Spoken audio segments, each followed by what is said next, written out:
This symptom is one of the most difficult parts about the end of life. In this video, I'm going to talk about terminal agitation, and I will show you a real life video of what it looks like. Terminal agitation is very specific to the end of life. There are many other ways people who are sick or have a disease can show agitation, but this is not terminal agitation. So this is different than when someone has dementia or Alzheimer's and they have like sundowning and they're agitated. This is different than that. Terminal agitation is, to me, one of the most difficult parts of end of life. So what is it? Terminal agitation is just like it sounds. Someone is terminal and they're getting very close to the end of life and they're agitated. And it usually manifests sometimes mildly, sometimes moderately, and sometimes severe. And it looks like someone is agitated. So depending on how much energy they have, how much strength they have, is how it will manifest. So if someone has more strength and energy, it could manifest into them continuously trying to get out of bed over and over and over again, or them actually being able to get out of bed and then multiple falls. If they're not as strong, it could just be them rolling around bed over and over and over again, just rolling. They can't seem to get comfortable. And if they're very weak, it could just manifest into them like guarding and not wanting to be touched, or moaning all the time, yelling all the time, even screaming. And here's the most difficult part. We don't usually know why it's happening. Because we don't know why it's happening, it's hard to treat it. Now, there's things we do to try to figure out. We call it the 3 Ps. Do they need to pee? Do they need to poop? Are they in pain? Sometimes at the end of life, people will start retaining urine and they can't urinate. So that can make them agitated. So we check to see if that's what's happening. Sometimes they need to poop, but they are constipated, so they can't. So we check to see if they're impacted and if they need to go to the bathroom. Then we try to see if they are in pain.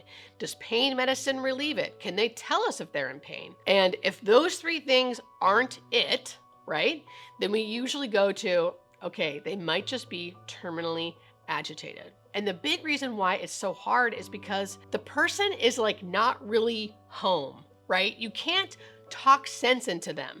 The family member's sitting there by their bed to try to keep them in bed, to keep them safe. And the loved one maybe sits up, I gotta get out of here, I gotta go. And the loved one's going, honey, you're already home. You're here with me. Look at me. But their loved one is not there. There's no way to talk them out of what they're thinking and doing. They don't really comprehend that you're in the room, that they actually are home, and that they can't physically get out of bed, right? So you can't talk them down, and that can be exhausting. It can be exhausting for the patient, and it's exhausting for the loved one. So let me show you a good example of like mild terminal agitation, just so you can get an idea. So trigger warning, here is the video.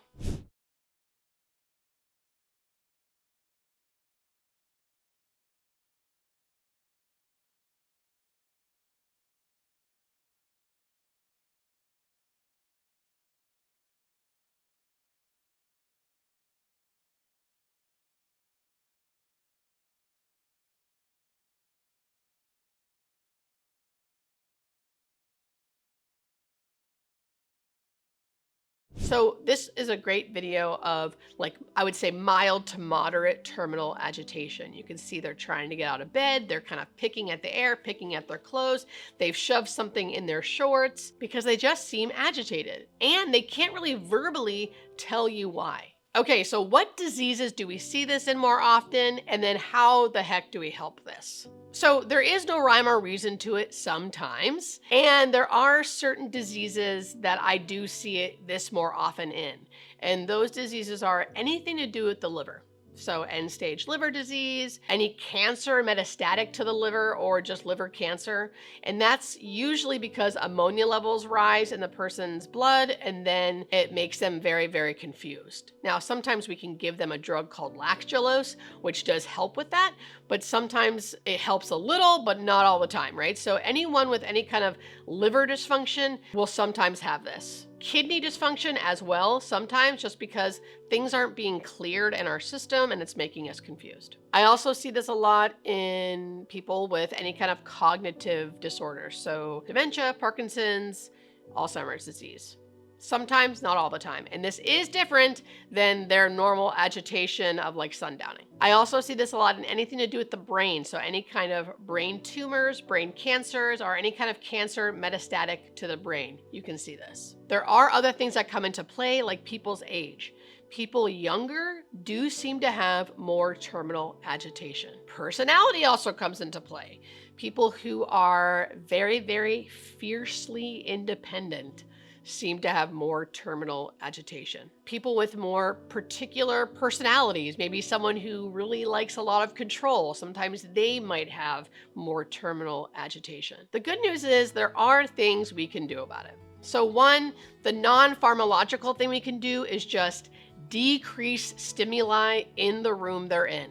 So if the person is safe and in bed, you can kind of turn off the lights, make it quiet in the room, try to make a peaceful environment for the person so they can hopefully kind of just relax themselves. A lot of times, unfortunately, with terminal agitation, they can't be left alone because they could get hurt, right? So you have to have someone there. But trying to kind of keep your distance, as long as they're safe, let them do their thing until their body eventually relaxes. Now, unfortunately, just to be totally honest, that doesn't always happen. A lot of times with terminal agitation, it's unfortunate because we basically have to heavily medicate, not just a little bit medicate, heavily medicate someone so they're relaxed and kind of knocked out for a little bit, to hopefully when they kind of come back, wake up from being relaxed for a good 6 hours or so, they wake up and are less agitated. A lot of times that does really help, like almost like a good night's sleep can help them kind of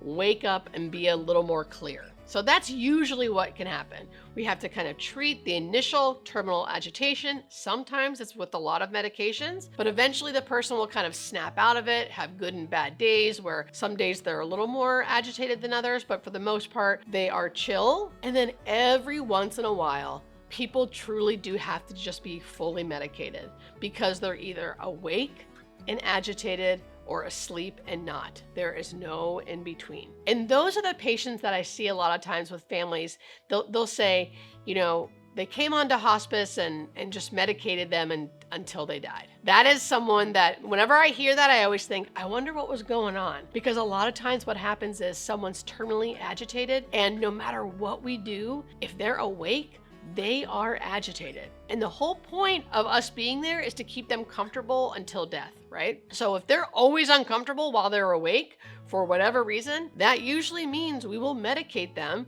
to keep them comfortable. And that may mean keeping them sedated. Now, of course, we always try to assess like what's going on here. Why are they so agitated? Is there anything we can do to help them not be so agitated? So we will always reassess and try to see, hey, what's going on? Can we do something for this agitation besides just medicate, right? But a lot of times, if it's true terminal agitation, there isn't much to do except for medicate. And that is why this is one of the more difficult symptoms of end of life.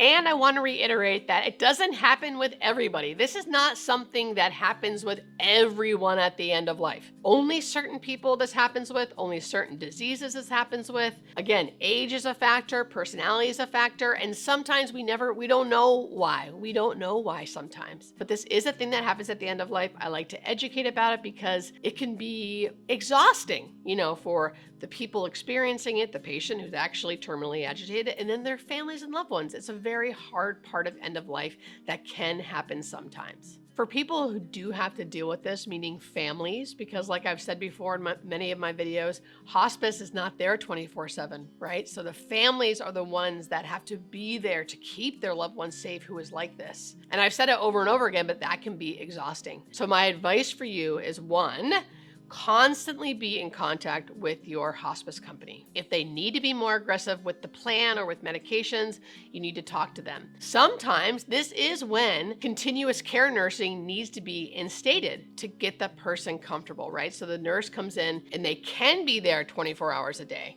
because they're trying to get this symptom under control. Sometimes it is up to the family to be there. And if that is the case, what you need to do is get help. Get help from anyone and anywhere that you can. It's so hard to ask for help. I know. It's so hard. But this is definitely a time in your loved one's care that you need to ask loved ones, ask neighbors, friends who are saying, hey, how can I help you? This is an all hands on deck kind of symptom. One person cannot be the only person that is managing it or watching that person. You need to take turns. So if you have siblings, you need to ask for help. If you have friends who are saying, how can I help you? You go, listen, this is going to be a tough one, but can you come over and watch my dad for a couple hours while I go take a break? This is something you cannot do alone. And if you're at your wit's end, which many of you will be because this is a difficult thing, we as hospice workers fully understand. So you also need to be in constant communication with your hospice team so they know, hey, this is getting too much for me to handle. I need some help. And whether that's bringing a continuous care nurse in or more medication or having that extra nurse visit at night because, the agitation has increased and it's 10 o'clock at night and you don't know what to do, right? It's like you just always got to be an advocate for yourself, for your loved one. And as hard as it is, ask for help. Ask for help. Even if it's the neighbor who's saying, hey, is there anything I can do for you? Hey, they asked. They asked. Yes, there's something you can do. Can you come over here for a couple hours? I need to go walk around the block a couple times, right? Even those 2 hours, you wouldn't believe, can really kind of reset your nervous system to be able to better care for your loved one. I think it's important I talk about all things end of life, even the really hard parts that most people don't talk about, and this is one of those really hard parts, terminal agitation. Again, doesn't happen with everybody, but it can happen. If it's happening to you, you're not alone. You're not going crazy thinking, how is anyone doing this? No, this is a very, very, very hard symptom of end of life, and you can't do it alone, so ask for help. Love you guys.